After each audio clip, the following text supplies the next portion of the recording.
Risk Reduction and Management is hereby called to order. Let us all rise for the invocation to be led by Honorable Hilaria Cataran.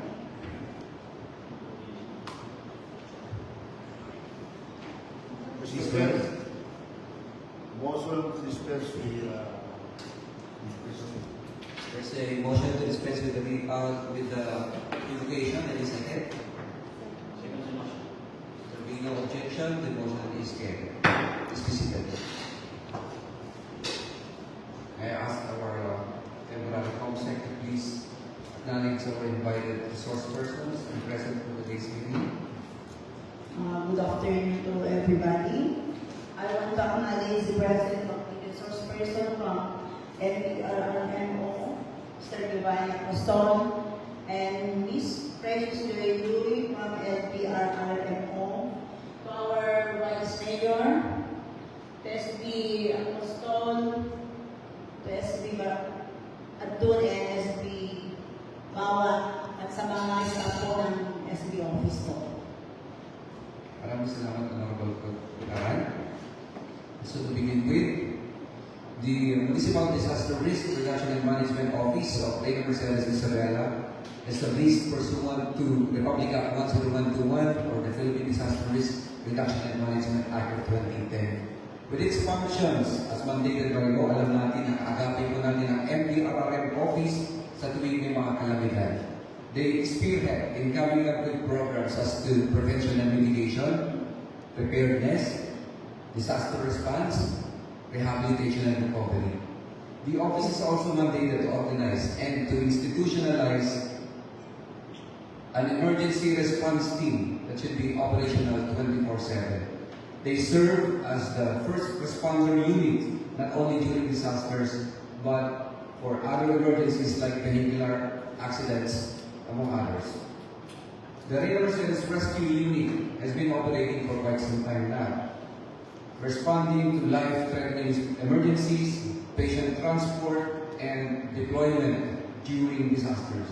However, the office is frequently the subject of complaints from people who may have availed of the service of the rescue unit or may have failed to avail of their services.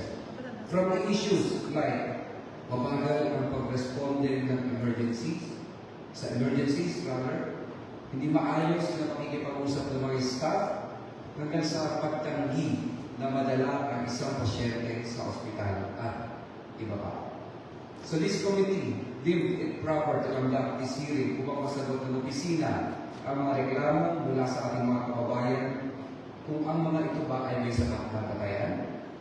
Hindi mo layunin ng hearing na ito na hiyain ang mga tauhan ng Rescue 512. Kundi upang matulungan din po kami sa konsero na maintindihan ang inyong mga protocol or SOP.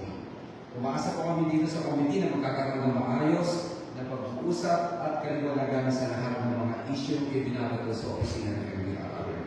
Maraming salamat at magandang hapon sa atin.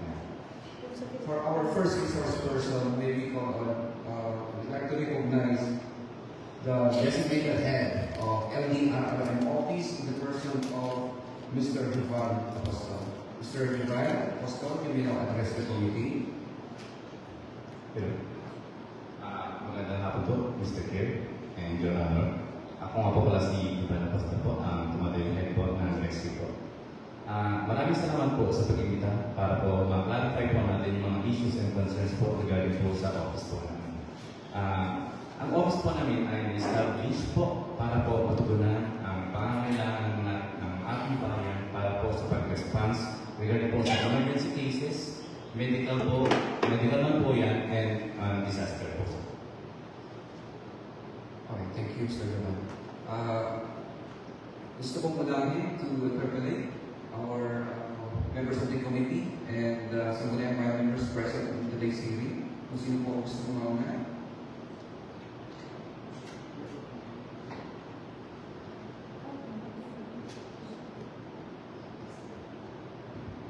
Thank you, Honorable Mr. Chairman.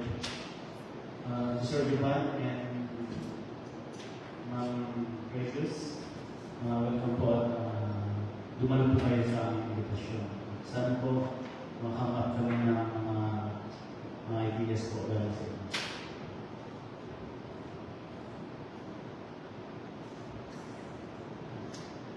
I think the Honorable Vice Mayor has questions to ask.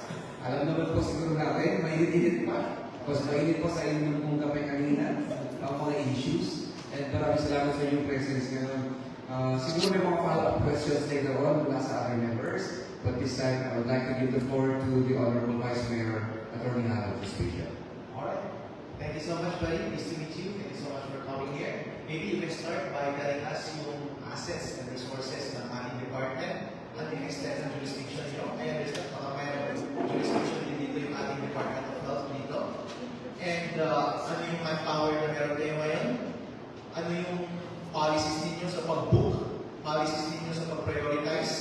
Ano yung hours of availability ninyo? Sabihin nyo lang po lahat ng resources nyo ngayon and extent ng hours ninyo and then we can start from there. Okay po, Mr. K. Meron po kami yung mga number 1, series of 2025 po. Nagawa po ng January 6, 2025 regarding po sa police o ambulance po, sir. Just go ahead. The use of ambulance services for emergency purposes only. And procedures in requesting ambulance service shall be observed strictly within. First, for client walk-in, must register in the lab book. Second, provide necessary information about the case and case of the client. Next is conduct initial assessment. And then next po is refer to hospital. For phone-in naman po, verify name of and location of caller, verify name of patient, if known, and then other relevant information regarding the emergency. And then for medical purposes naman po, must register in the lab book, schedule at least 2 days before transport. Yung pag-schedule po kasi sir, kailangan 2 days before kasi po may mga nauna kung mga request. And yung availability po kasi ng ating ambulance, it can be delayed po minsan kung may emergency pong biglang dumating po sa ating mga client po sir. Alright, ilan ang ambulansya natin, boss? As of now po sir, 2, 2. Magkaiba po yung ambulansya at patient transport ano po? Yes po. Paki-explain niyo po kung anong difference nun. Ang patient transport vehicle po ay non-emergency for clients po natin. And then yung pag-oxygen ambulance, siren po ang mga ambulance po natin. Hindi po gaya ng po sa PTV, dapat po stable lang po ang pwede maka-avail po ng ating PTV po. For practical purposes, sir, ambulance and PTV, pwede siyang mag-transport ng patient. Yes po sir. Pero yung ambulance, meron siyang facilities inside that may save your life. Yes sir. Yung patient transport vehicle, wala yun. Yes sir. Ilan ang ambulansya natin? 2 po sir. So, meron capability yung dalawang ambulansya na yun na mag-save ng life habang nasa loob ng vehicle? Yes po sir. Wow! Galing saan yung ambulansya na yun? From DOH po sir. Ilan ang PTV natin na hindi ambulance? Ako sir, isa. So, bali 3 ang vehicles natin. Yes po sir. Ilan ang driver natin? 6 po sir. 6! Yes po sir. Alright. Yung pa sir, yung for offices. Okay, yung ating ngayon, available sila all the time for those 3 vehicles. Yes po sir. 24 hours. Yes po sir. 30 po kasi yung one namin sir. 30 po. Alpha Bravo Triangle. 13. Yes. Pero at any rate, kung magamit yung 3 ambulansya na yun, available anyone from those 6 people na mag-drive. Yes po sir. Train sila na gamitin ambulance, either ambulance or PTV. Yes po sir. They are trained po. 24/7. Yes po sir. Sinesoldohan sila kahit pumunta sila ng kaming gabi. Yes po sir. Yung ambulansya natin, pwede gamitin 24/7 din. Yes po sir. Sino magbabayad ng gasolina? Nakalagay po sa budget namin. So, walang problema dapat yung pasyente sa gasolina, wala yung dapat problema sa driver. Yes po. Yung 3 na vehicles na yun, gumagana na lahat sila as of now. Asset na po sir yung PPD po sir. Yung 2 ambulansya hindi gumagana. Diba nga po? So yung 3 vehicle gumagana right now, Yes po sir. available sila for use. Yes po. Meron ba sa kanila ang may sira o wala? Yan po sir. Ilan ang may sira? Isa po yun. Anong sira nun? Yung nag-transport ko ng patient po nung sa Baguio. nabangga yung harap. Yes, Your Honor. Pwede pa rin siyang gamitin kahit nabangga yung harap. No, Your Honor. Inaayos po namin, Your Honor, yung kanya. Kung ilagay sa insurance po ng sasakyan po namin, Your Honor. Kailan siya maayos? Inaantay na po namin yung update po ng PCS po. PCS po, Your Honor. PCSO yung magbabayad mo, sir? Inaayos po na, inaantay po namin yung regarding po sa insurance po, Your Honor, kung ano po yung maging update po. Insured yung sasakyan na yun. Yes po, Your Honor. Bigyan mo ako ng approximate kailan siya matatapos ng reason. Sige po, Your Honor. Bigyan mo ako ngayon ng approximate. Within, Your Honor, September. September. Yes po, Your Honor. Okay. Aside from that, lahat ng vehicles pwede natin i-dispatch. Yes, Your Honor. In good working condition lahat sila. Yes, Your Honor. Maayos yung langis. Yes, Your Honor. Maayos yung gasolina. Yes, sir. Healthy yung drivers natin. Yes po, Your Honor. How about sa ating mga vehicles required ba na meron ding medical staff doon? Wala. Kapag ambulance po sa Your Honor, meron sa tayong EMT and first aid trainers po para sa response po natin in terms of emergency situations po. Meron ba tayo ganun? Wala. As of now po, sir, train wala po tayo. BLS at SFA training po na po ang available po sa atin. Your Honor. Explain mo sa amin in layman's term kung ano yung tao na available natin ngayon. Ano yun? Bibigyan mo ako ng acronym ng designation ng tao na yun. Describe mo sa totoong buhay kung ano yung capability niya. Yun po po, gaya po ng basic life support po, Your Honor. And then, Like ganun? yes po, Your Honor. And standard first aid po. Marunong siya gumamit ng mga makina? Yeah, ang makina lang po na kaya ang natrain po sa amin Your Honor, is yung AED. Merong EED yung dalawang ambulansya. Yes po. Yung PTV meron ba? Wala po, Your Honor. So yung medical staff na sinasabi mo na available natin, kaya yung gamitin yung EED. Yes po, Your Honor. Sasama pa siya kapag emergency case? Yeah, meron po kasi po yung team leader po ng Iraw, Your Honor. Siya po yung mas nakakaalam po ng mga pagkakaan, Your Honor. Hindi sakop yun ng responsibility mo? Sakop po na po, Your Honor. So ilang tao ang meron tayo para sa non-driver na staff natin na medical? Ang meron po kasi sa atin, Your Honor, one team leader and two driver po. Pero they are also trained po, Your Honor. Yung driver's trained din? Yes po, Your Honor. So kapag nag-transport tayo in emergency cases, meron bang ibang kasama yung driver? Yes po, Your Honor. Driver din yung kasama niya? Team leader and assistant po ng team leader po, Your Honor. So every emergency case, tatlo yung sasama sa driver. Yes po, Your Honor. And then yung dalawa niyang kasama trained na mag-operate ng AED. Yes po, Your Honor. All the time kapag emergency. Yes po, Your Honor. And all the time kapag emergency, ang gagamitin is yung ambulance. Yes po, Your Honor. Pwede rin gamitin yung PTV for kahit emergency kung hindi available yung ambulance. Hindi po, Your Honor. Pero kapag kailangan niya ng transport anyway, kahit hindi kailangan, halimbawa, yung dalawang ambulance ay not available for some reason, pero may PTV tayo, kaya emergency yung tawag, kailangan, pwede namang ipagamit yung PTV, right? No po, Your Honor. Kasi po, ang PTV po is non-emergency na po ang kanya po, Your Honor. Pero at any rate, yung mga taong yun, wala rin siyang ibang choice kung di magkarga na ng tricycle. Kaya since meron tayong PTV, baka pwede mo ipagamit yung PTV. Pwede bang ipagamit yung PTV? Hindi po, Your Honor.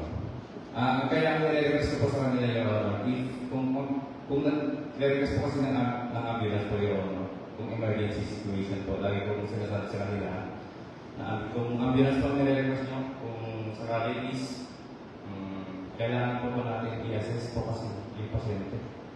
Halimbawa po, sa tabangga ako dyan sa tapat ng highway ngayon, ating gabi. Pero yung dalawang ambulansya natin naka-dispatch. Yung PTV natin nakaparada dito sa harap. May available na driver sa mo 24/7. Yes po, Your Honor.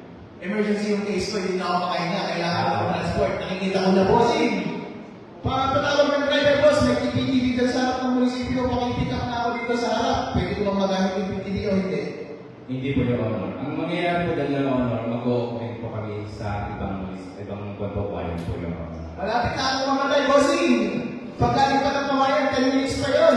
Ang hirap pumanap ng tricycle, hating gabi at madaling araw, boss. Yung driver, kahit bahay lang natin, nandiyan yung PTV o may gasolina, boss. Hindi ko na ako dito na ako sa loob ng munisipyo. Bumagsak tayo kaliwang baka ko. Isa kayo lang, please. Pwede naman po kami pumunta for assistant po, Your Honor, while waiting po sa other bayan po natin para po makanda po natin yung pasyente po sa hospital po. Boss, baka gusto mo i-consider yung sagot mo, boss. baka gusto mo akong attendan kapag ganun, emergency case. Kasi in any case, papara ako ng tricycle. Ating gabi, madaling araw, emergency, may hirapan akong pumara ng tricycle, magbabayad pa ako, baka walang nag-aatin sa akin. Natawagan na kita sa hotline. Nandun ka na sa linya. Yung driver available na, yung sasakyan available na, wala yung mga magpapayang sa akin ng sasakyan kasi madaling araw. Hindi mo ipapagamit yung PDD sa akin kasi in any case, kapag hindi mo ipapagamit, lesser quality din yung makukuha ko na vehicle and bail. So, hindi mo pa rin ba ipapagamit sa akin yung PDD?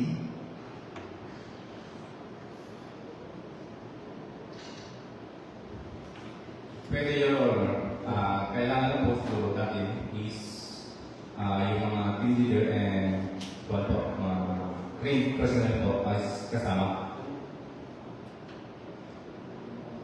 Pag hindi kasama yung trained personnel, in the minimum, may PTV, may driver, kailangan ko ng mabuhay. Emergency case, malapit na akong mamatay. Available na siya. Ipapagamit ko ba sa akin yung PTV o hindi? Kasi with regards po sana sa protocol ng PTV po, non-emergency po sana yung pwede na yung transport po sana. Kung na-observe mo yung linya ng paglalag ng boss, gusto kong ma-realize mo na nasa totoong buhay na tayo. At obviously ikaw ay nagbabase ka sa guidelines mo na stringent. At hindi mo siya ini-imagine paano mangyari sa totoong buhay. Kailangan po natin maintindihan na kapag meron tayong resources na available naman, yun yung best na facility na pwede makuha ng tao. Hindi ba natin dapat ibigay sa kanya yun? Bossing, baka mas namatay tao pag sa tricycle mo ako pasakayin. Wala, meron ka bang malalabang na batas kapag ipapagamit mo sa aking yung PDB at driver na ang kasama? May malalabang ka ba na batas kapag gagawin mo yun? Hindi, wala. Wala naman po yun. So bakit mo ipagkakain sa akin yung servisyo na yun? Kung kaya mo naman ibigay.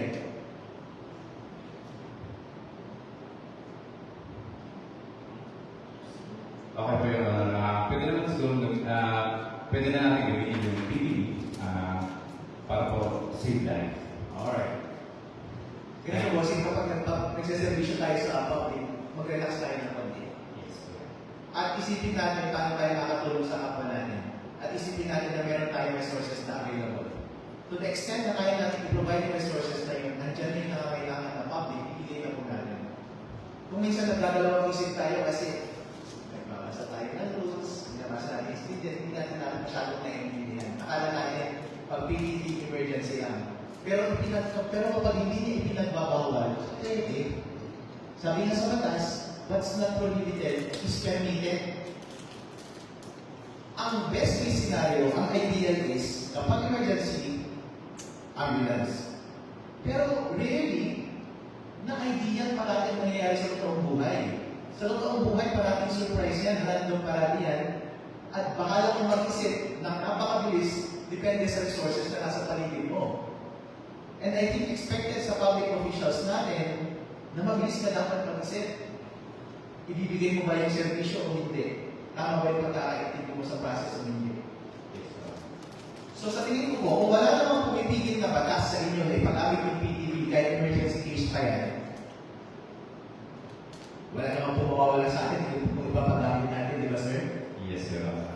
Alright, next one. Saka isa po akong concern, sir, with regards po sa mga issues and concern natin.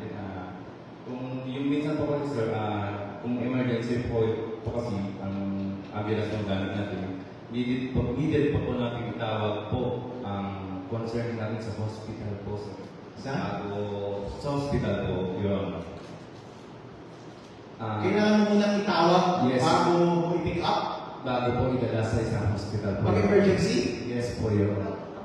Kapag ambulance po ang gamit. halimbawa, walang signal, low-band, emergency, by definition, is constrained ka by many factors. By time, by resources, maybe including by signal, by cell phone, by charge, by electricity, by gasoline, whatever. So, constrained ka, kailangan mabilis mag-isip, malapit ng mga tayong tao. Ibig sabihin, naghihingahos na yung tao, hinihingal na, kailangan mo pa maghanap ng signal o itawag pa sa hospital bago siya isakay sa ambulansya. Yes, Your Honor. Yun po yung nagiging problema namin, Your Honor. For example po, minsan kasi, tinawag namin sa isang hospital po, walang available po na rooms. Kailangan po lang itawag po sa ibang hospital po naman po, Your Honor. Tapos pag wala na naman po, doon na naman po sa kabilang hospital po, Your Honor. Yun po yung protocol po. Was, pakinggan nyo ito ng question mo sa kasi para mas maganda yung sagot. Yes, po. Malapit nang mamatay yung tao, boss. Kailangan pa ng signal dito. Dito nasa farm tayo, walang signal. Mamatay na yung tao, andito na yung ambulansya, andito na yung staff, andito na rin yung driver. Andyan na, may gasolina, lahat namatay na yung tao. Ibig sabihin, kailangan pang tumawag sa hospital bago mag-pick up yung tao. Pwede na po natin ilan po yung 1 year, Honor, yung pasyente, parang sa hospital na lang po tayo papaliwanan kung ano po yung nangyari sa pasyente. Yun yung gusto marinig ng tao bayan, boss! Yun, by nature, ang emergency, kailangan mo mabilis mag-isip at kailangan mo mag-respond ng mabilis. At alam natin yung mga hospital na mayroon may mga emergency department. By definition, pag emergency department, offer yan 24/7, wala silang tatakihan na kahit na anong pasyente. So hindi mo kailangan makipag-coordinate sa kanilang prior. So hindi dapat makapagpipigil sa pag-rescue natin ng mga tao na nangangailangan ng emergency. Hindi dapat re-reisip na itawag muna natin sa hospital. It's good advice na itawag muna sa hospital para lang ma-check natin kung may tao wala. Pero ang ibig sabihin, porket walang signal o hindi ka makatawag, mapipigilan ka na i-pick up yung tao at dalhin siya doon sa hospital anyway, right? Yes, sir.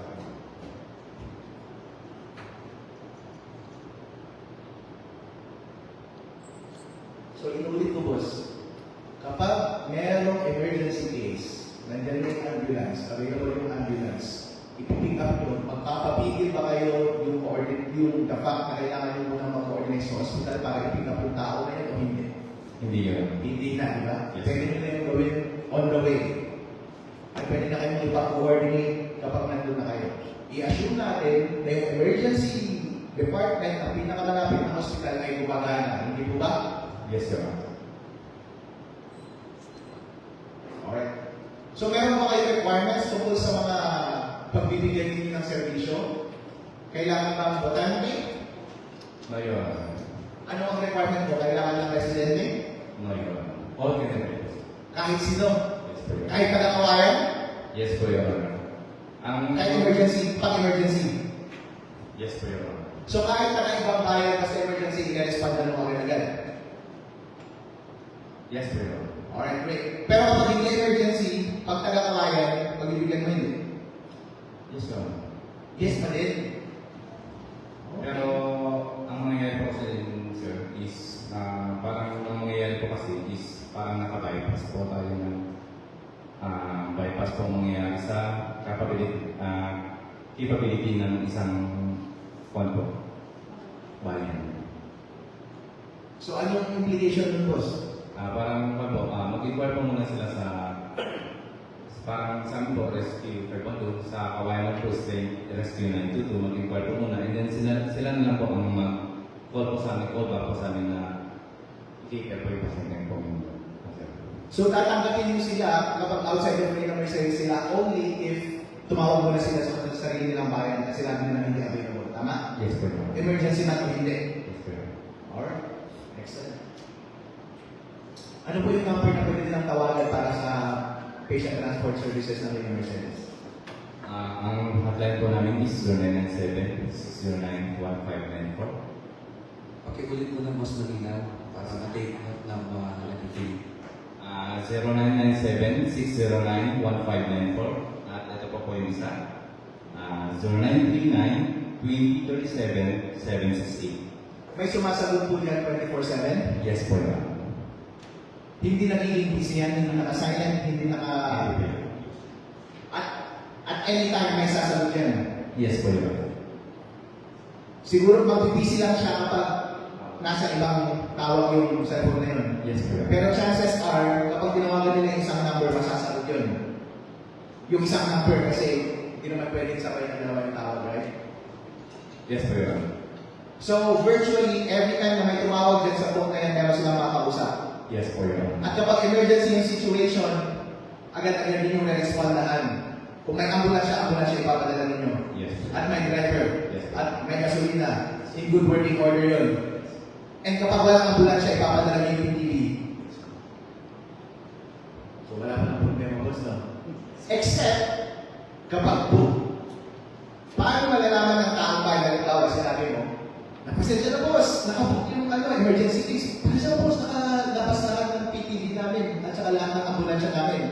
Paano kapag dubious siya sa'yo? Ayaw niya magtiwala sa'yo. Talaga? Meron ba kayong public, baka may public calendar kayo, ilagay nyo sa Google Calendar, tapos publish nyo online. Pakiulit niya po, sir. Halimbawa, wala siyang tiwala sa'yo. Sinabi mo, sabi niya, Sir, emergency, pakikita ko dito, sir, sa Napakulan ni Purukuan. Tapos sinabi mo na, pasensya na po, sir, hindi ko magaling aling ambulansya ngayon, wala lahat na-dispatch. At saka wala yung PPD. Wala siyang tiwala sa'yo. Iniisip niya, makalasing ka lang ngayon madaling araw.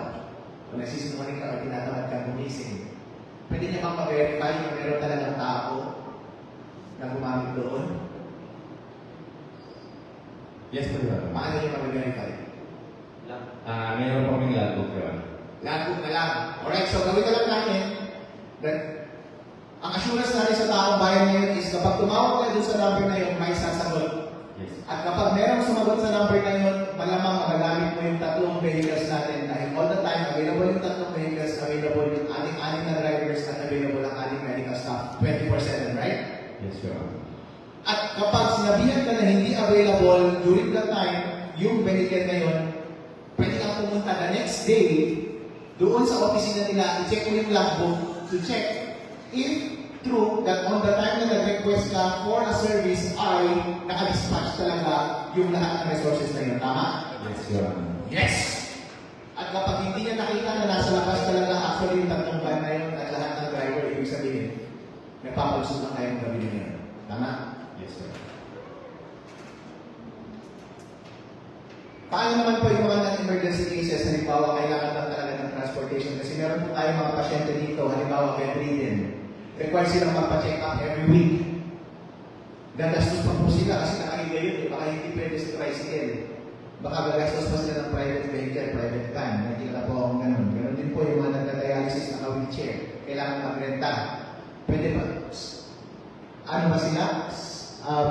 Eligible ba sila sa ating patient transport kasama ng ambulansya din? Yes po, Your Honor. Pwede natin magamit yung ambulansya kahit na emergency. Yung PTV ko, Your Honor. Kapag hindi available yung PTD, pwede ba natin ipagamit yung ambulansya for non-emergency? Pwede po, Your Honor. Kapag wala pong... Basta wala. Wala Basta hindi siya kailangan. Yes po, Your Honor. Basta ang assurance mo na lang is kapag may emergency, mamaya na ako yan, dahil itong emergency. Tama? Yes po, Your Honor. So, yung mga patient transport lang na ito, kahit hindi emergency, available yung tatlong sasakyan natin, ang anim na drivers at ibang mga staff. Yes po, Your Honor. So, ang kailangan lang nila is tumawag sa number 9 at magpa-appointment. Yes po, Your Honor. At yung appointment is how many days before dapat? 2 days? 2 days before po, Your Honor. Baka po kasi may nawala sa kanila doon, sir. Kaya ako nag-a-adjust po yung panahon. Kapag dinry mo yung appointment na 2 days in advance, paano ulit nila masisigurado na hindi ka nagsisinungaling at the time?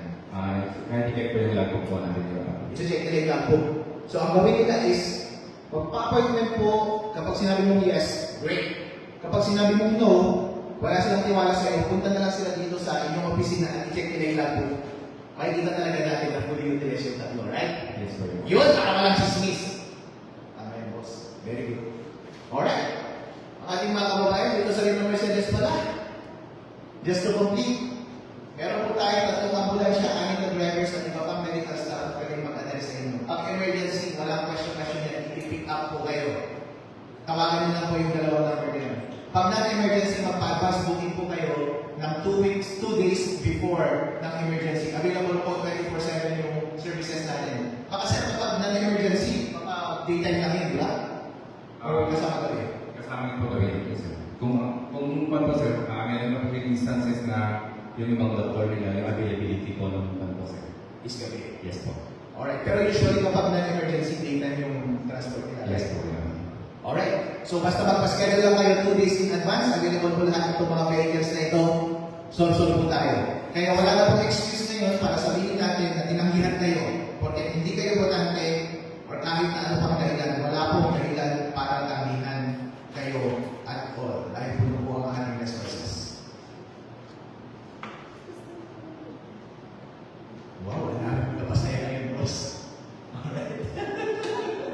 Meron po mga policy about sa mga umiinom. Kasi may allegation na umiinom daw yung mga drivers natin.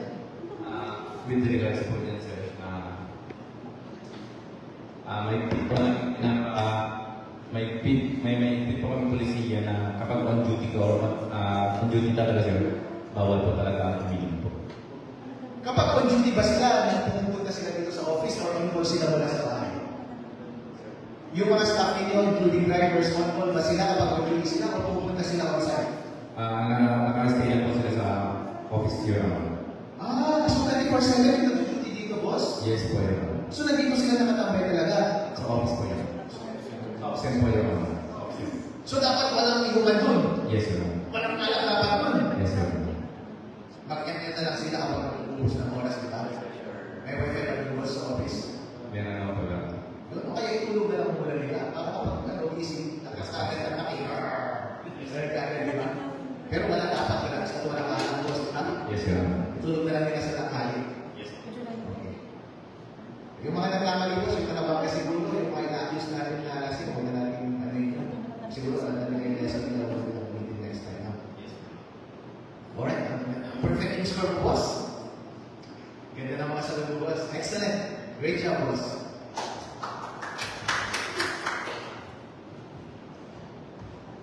Thank you so much, man. Thank you so much, Vice Mayor.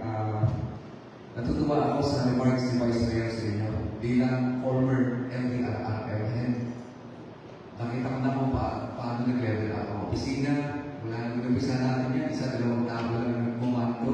I-start, napakarami na nating resources. I'm very happy. Hopefully, matagdagan po yung ating mga services. Ambulance or PTV, we're very request for that. So, we'll see what we can do with that. Para mas mapaganda pa po yung mapalawak pa yung service natin sa pagre-responde. So, congratulations for Skill 512.